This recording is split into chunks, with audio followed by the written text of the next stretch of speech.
नमस्कार, मैं सुचेता वास्तु ज्योतिष रिसर्चर। आज हम कुछ भविष्य से जुड़ी चर्चा करेंगे क्योंकि कल ही हमने मनाया अंग्रेज़ों का दक्षिणायन। ये अंग्रेज़ों का दक्षिणायन 21 जून 2026। 21 जून को हम बहुत महत्वपूर्ण मानते हैं। एक अंग्रेज़ों के माध्यम से तो हम इसको स्टडी करेंगे ही, परंतु सनातन धर्म परंपरा में बहुत इसे एक विशेष दिन का दर्जा दिया गया है और शिव जी से इसको डायरेक्टली जोड़ कर देखा है और इसीलिए एनर्जी के साथ इसको हम कनेक्ट करते हैं। देखिए, कल का जो दिन था वो था समर सॉल्स्टिस। आपको पता है ये जो दिन हम मानते हैं इसे अंग्रेज़ों का दक्षिणायन कहा जाता है और इसे इतना महत्वपूर्ण दिन माना जाता है। परंतु एक चीज़ यहाँ पे मैं आपको नोट कराना चाहूँगी कि इसे समर और विंटर इसके हेमिस्फीयर के हिसाब से, यानी नॉर्थ हेमिस्फीयर में इसे समर सॉल्स्टिस के नाम से जाना जाएगा, तो विंटर्स साउथ में इसको विंटर सॉल्स्टिस के लिए। तो ये थोड़ा सा आप इक्वेटर के अनुसार जहाँ पे भी आप रहते हैं सुनते हैं तो इस तरह से इसको समझिएगा, क्योंकि नॉर्थ हेमिस्फीयर में समर्स अभी ख़त्म हो गए, धीरे धीरे हम ठंडी से बारिश से ठंडी की तरफ बढ़ने वाले हैं। तो ये यहाँ पे अब देखेंगे कि ये चीज़ें यहाँ पे थोड़ा सा करेक्शन आप इसे कर लीजिएगा, क्योंकि ये बहुत महत्वपूर्ण है कि किस दिन से आप इसको कहाँ से आप इसको जज कर रहे हैं। और ये बहुत विशेष दिन माना जाता है पूरे विश्व में, पूरी दुनिया में, क्योंकि इसे कहीं ना कहीं ऐसा माना जाता है कि इस दिन अगर आप सूर्यदेव का कोई, और यहाँ पे इनका ये रिचुअल रहता है कि कोई ना कोई पवित्र स्थान में, जैसे कि आप देखें स्टोनहेंज में लोग इकट्ठा होते हैं, सभी धर्म, सारे कास्ट क्रीड सब रिलीजन से लोग इकट्ठा होते हैं। और जैसे स्टोनहेंज में आप देखेंगे तो एक इंटरनेशनल न्यूज़ रहती है, इतने वीडियोज़ यहाँ से लोग बना के भेजते हैं। स्पेसिफिकली अगर आप देखें पूरी इंटरनेशनल न्यूज़ इसे कवर करता है कि किस प्रकार से स्टोनहेंज में कितने हज़ारों लोग इकट्ठा हुए और वहाँ सूर्यदेव को उदय से सूर्य अस्त तक वहाँ लोग दर्शन करते हैं, बैठ के प्रेयर करते हैं और हिम्स गाते हैं, कई भजन कर रहे हैं अपनी भाषा में या अपने रिलीजन के अनुसार जो भी उन्हें आता है। और कहीं ना कहीं इसे पूरे दिन को एक पिकनिक, एक एन्जॉयमेंट की तरह इसको लेते हैं। और इसे दिन हम सनातन धर्म के अनुसार देखें तो इसे बहुत एक पवित्र दिन मानते हैं, क्योंकि शिव जी ने यहाँ पे 7 ऋषियों को चुना और विशेष कार्य के लिए चुना। और ऐसी मान्यता है कि शिव जी ने उनकी परीक्षा ली और हज़ारों वर्ष तक वहाँ तपस्या करते रहे। फिर 7 ऋषियों को चुनकर उन्होंने अलग अलग स्थानों में 7 दिशाओं में भेजा और यही ऋषि जो है मानवता के कल्याण के लिए आज भी काम कर रहे हैं। और 7 ऋषियों का कितना महत्वपूर्ण स्थान है सनातन धर्म परंपरा में, इसे बताने की आवश्यकता नहीं है। परंतु इस बार जो हम देख रहे हैं कि जो ये विंटर और समर सॉल्स्टिस के रूप में देखेंगे तो कहीं ना कहीं एक विशेष युग भी बन रहा है इसके साथ में, क्योंकि आप जानते हैं यहाँ बारिश के साथ में जो चेंजेस आते हैं सीज़न में, तो लोगों के मन में भी टेंशन और डिप्रेशन जैसे नेगेटिविटी बढ़ती है, ये साइंस प्रूव किया है।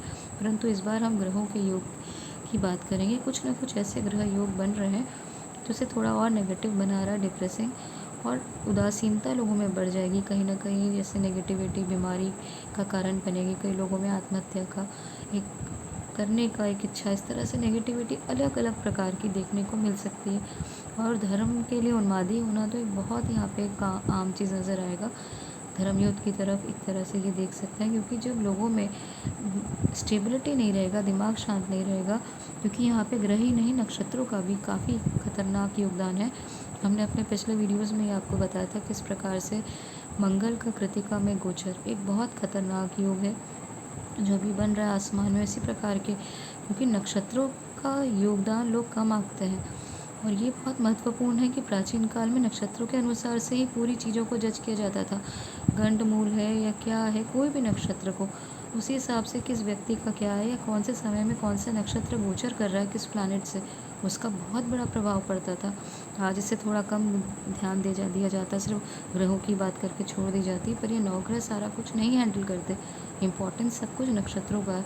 हर दिन आप देखें, जैसे कि हम कृतिका की बात कर रहे हैं तो इसे हमने बताया था कि काफ़ी टेंशन और काफ़ी बड़ा, कि ये सूर्य का नक्षत्र है, सूर्य के नक्षत्र में, और उसको भी हम नेगेटिव मानते हैं, काफ़ी क्रिटिकल नक्षत्र मानते हैं नेगेटिविटी का।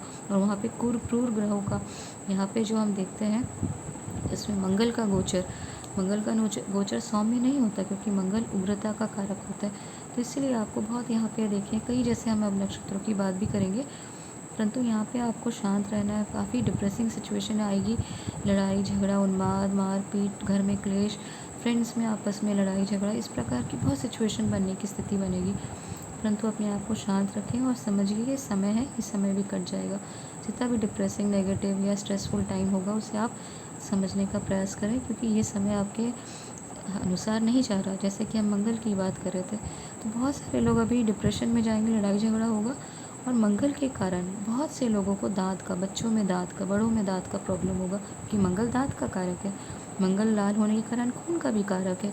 खून, हीमोग्लोबिन लो हो सकता है, ब्लड प्रेशर एकदम से स्पाइक कर जाएगा, एकदम लो हो जाएगा, कुछ ना कुछ इस प्रकार की प्रॉब्लम।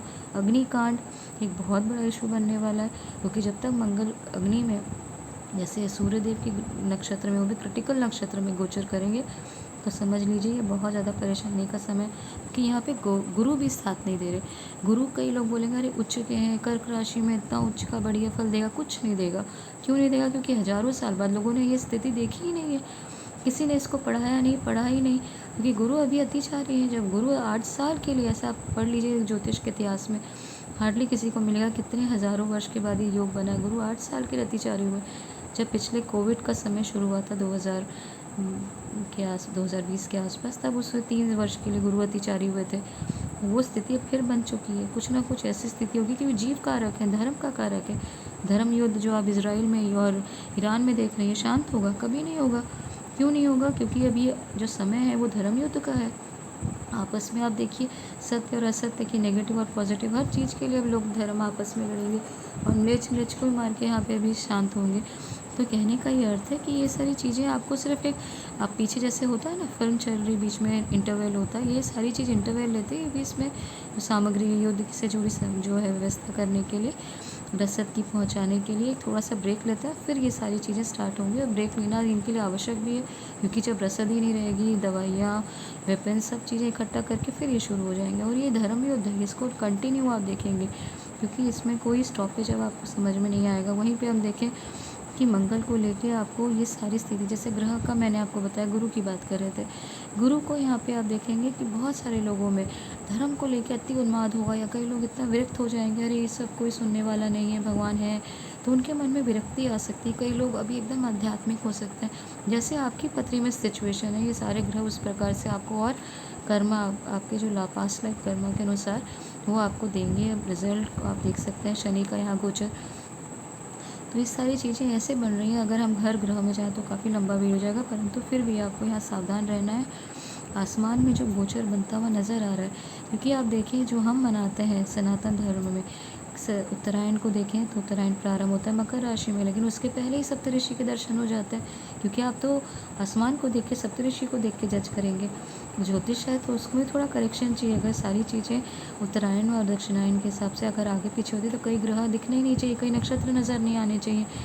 जैसे कहने की बात है, इस कर्क राशि के पहले ही अब ये लुप्त होना शुरू हो जाएंगे। कर्क में जब सूर्यदेव का गोचर होगा उसके पहले से ही धीरे धीरे करके एक एक सप्तऋषि जो है वो पीछे नीचे चले जाते हैं, पृथ्वी के नीचे, और लुप्त हो जाते हैं, तो दर्शन नहीं देते। तो कहने का ये अर्थ है कि ये समय अब कुछ ही दिनों में आप देखें दक्षिणायन की तरफ हम बढ़ेंगे, और ये स्ट्रेस और टेंशन, एंग्जाइटी, और भूमि के साथ में, क्योंकि भूमि पुत्र मानते हैं मंगल को, तो भूमि से जुड़ा हुआ भी इशू आपकी लाइफ में हो सकता है, या भूमि को लेकर, क्योंकि भूकंप आदि ऐसी चीज़ें भी हो सकती हैं। ज़मीन के सौदों को लेके भी आपकी लाइफ में कुछ ना हो, आप सोच सकते हैं कि हाँ मैं घर बदल लूँ, या ज़मीन छोड़ कहीं और चले जाएँ, इस तरह के भी आपके होंगे, लाइफ में कोई ना कोई चेंजेस आ सकते हैं।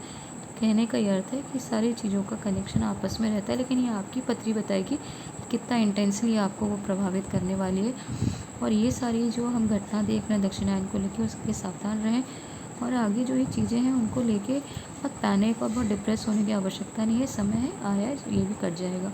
तो ये जानकारी थी। अगर दी गई जानकारी पसंद आए तो चैनल लाइक, सब्सक्राइब ज़रूर करें। धन्यवाद।